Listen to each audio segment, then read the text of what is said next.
60 दिन का ईरानी trap, Trump का हॉर्मुज फॉर्मूला फेल। ईरान युद्ध और तनाव को 90 दिन से ज्यादा हो चुके हैं। अभी तक ना तो पूरी तरह से जंग रुकी है और ना ही कोई शांति समझौता हुआ है। अमेरिकी मीडिया के दावों के मुताबिक कुछ ऐसी खबरें तेजी से वायरल हो रही हैं जो वाकई हर किसी को चौंका रही है।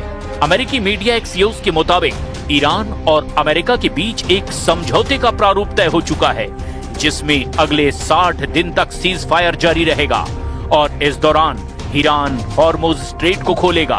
लेकिन जैसे ही ये अमेरिकी दावा सामने आया, ईरान की तस्नीम न्यूज ने दावा कर दिया कि डील का लिखित प्रारूप फाइनल नहीं हुआ है। दावा किया गया कि अगर डील फाइनल होगी तो पाकिस्तान के जरिए इसकी सूचना अमेरिका को दे दी जाएगी। इधर ट्रंप ने एक और चौंकाने वाला बयान दे दिया, जिसने ईरान से लेकर पाकिस्तान तक कोहराम मचा दिया है। ट्रंप ने धमकी भरे अंदाज में दावा किया है कि ईरान और पाकिस्तान को इजराइल से हर हाल में दोस्ती करनी पड़ेगी और इजराइल के साथ पाकिस्तान और ईरान को अब्राहम अकॉर्ड के तहत समझौता करना पड़ेगा। ट्रंप की इस नई शर्त से जहां पाकिस्तान में कोहराम मचा हुआ है, वहीं ईरान ने ऐसे किसी भी समझौते और संभावना को पूरी तरह से खारिज कर दिया है। इधर खबर ये भी है कि रूस और चीन अब खुलकर ईरानी खेल में उतर चुके हैं। दावों के मुताबिक ईरान ने रूस और चीन के इशारे पर बहुत बड़ी संख्या में नई मिसाइलों के टेस्ट और लॉन्च का प्लान तैयार कर लिया है। दावा तो यहां तक किया गया है कि ईरान ने अपने मिसाइल और ड्रोन जखीरों को जबरदस्त हमले के लिए तैयार कर लिया है।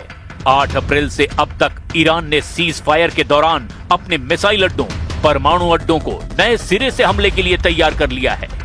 अब सवाल ये उठता है कि अगर अमेरिकी दावों के मुताबिक अगले 60 दिन तक ईरान के साथ अमेरिका का सीज फायर चलता है, तो इसका फायदा कौन ज्यादा उठा सकता है? इसको लेकर दावे किए जा रहे हैं कि ईरान इन 60 दिनों में ऐसी भीषण तैयारी रूस और चीन के साथ मिलकर कर लेगा, जिसका अंदाजा अब ट्रंप प्रशासन को हो चुका है। इसीलिए अमेरिका के रक्षा मंत्री पीट हेग्सेथ ने ईरान को फिर एक बार धमकी दी कि अगर जल्द समझौता नहीं किया तो अमेरिका पूरी ताकत से ईरान पर हमला कर देगा। अमेरिका पर भारी 60 दिन, जाग्रोस पर्वत से आएगा ईरानी तूफान। अमेरिका अच्छी तरह से जान चुका है कि अगर ईरान से समझौता भी हो गया तो भी इजराइल पर मुस्लिम मुल्कों की तरफ से जबरदस्त खतरा बना रहेगा और यही वजह है कि 60 दिन के सीज फायर करने का एक बहुत बड़ा जोखिम राष्ट्रपति ट्रंप ने उठाया है। ट्रंप चाहते हैं कि ईरान के साथ ऐसी डील हो जिसमें इजराइल को बचाया जा सके। इसीलिए ट्रंप ने ईरान डील में अपने अब्राहम अकॉर्ड को इस तरह से पेश किया है कि ईरान और इजराइल में दोस्ती हो जाए। लेकिन वहीं दूसरी तरफ ट्रंप के इस हसीन सपने वाली संभावित डील को लेकर ईरान के दिमाग में कुछ और ही चल रहा है। ईरान इस वक्त 60 दिन के सीज फायर को बिना मान्यता दिए हुए अपना फोकस 1600 किलोमीटर में फैली ईरानी पर्वतमाला जाग्रोस पर्वत पर अपने मिसाइल अड्डों को बेहद खतरनाक और हमलावर मोड में तैयार करने में जुटा हुआ है। जो खुफिया इनपुट और खबरें और सैटेलाइट की तस्वीरें सामने आ रही है, वो तो बहुत ही हैरान करने वाली हैं।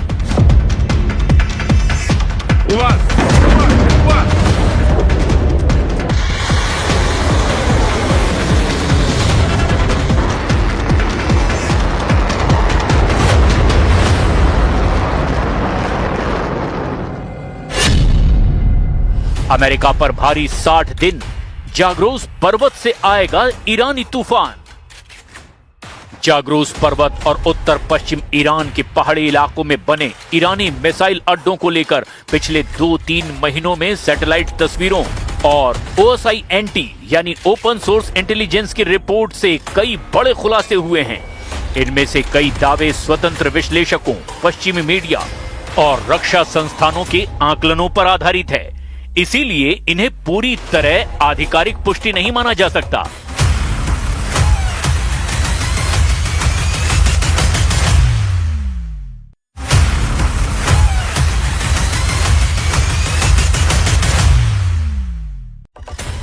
अमेरिकी जासूसी उपग्रहों और प्लैनेट लैब्स की नई हाई रेजोल्यूशन तस्वीरों से ताजा विश्लेषण किया गया और ईरान की इस पहाड़ी किले बंदी को लेकर बेहद चौंकाने वाले खुलासे हुए हैं। विशाल काय अंडरग्राउंड मिसाइल सिटी का पता चला है। एस्फान से लगभग 85 किलोमीटर दक्षिण पश्चिम में जाग्रोस पर्वतमाला की चोटियों के नीचे 40 वर्ग किलोमीटर में फैला एक विशाल भूमिगत मिसाइल बेस डिटेक्ट हुआ है। अमेरिकी सैटेलाइट्स ने थर्मल एग्जॉस्ट सिग्नेचर यानी गर्मी के निशानों के जरिए इस नेटवर्क को पकड़ा है। 500 से ज्यादा लॉन्चर और भारी इन्वेंट्री का भी दावा किया गया है। ग्रेनाइट के पहाड़ों को काट कर बनाई गई इस सीक्रेट मिसाइल सिटी के भीतर 500 से 700 मोबाइल मिसाइल लॉन्चर और 1000 से ज्यादा एडवांस बैलिस्टिक मिसाइलें जैसे सेजिल और खैबर शिकन सुरक्षित रखी गई हैं। यह ठिकाना जमीन और ठोस चट्टानों के 50 से 200 मीटर यानी कि लगभग 650 फीट अंदर गहराई में धंसा बताया गया। रक्षा विशेषज्ञों के मुताबिक अमेरिका का सबसे घातक बंकर बस्टर बम GBU-57 भी केवल 200 फीट तक ही भेद सकता है, जिससे ये पूरा बेस पारंपरिक हवाई हमलों से अब पूरी तरह सुरक्षित है। सैटेलाइट और पूर्व खुफिया वीडियो के मिलान से पता चला कि इस गुफा के नेटवर्क के भीतर मिसाइलों को तेजी से एक जगह से दूसरी जगह ले जाने के लिए ऑटोमेटिक रेल और क्रेन सिस्टम लगे हुए हैं। इस मिसाइल सिटी के करीब 14 असली निकास द्वार यानी एग्जिट टनल्स हैं, जो कि पहाड़ों के ढलानों में छिपे हुए हैं।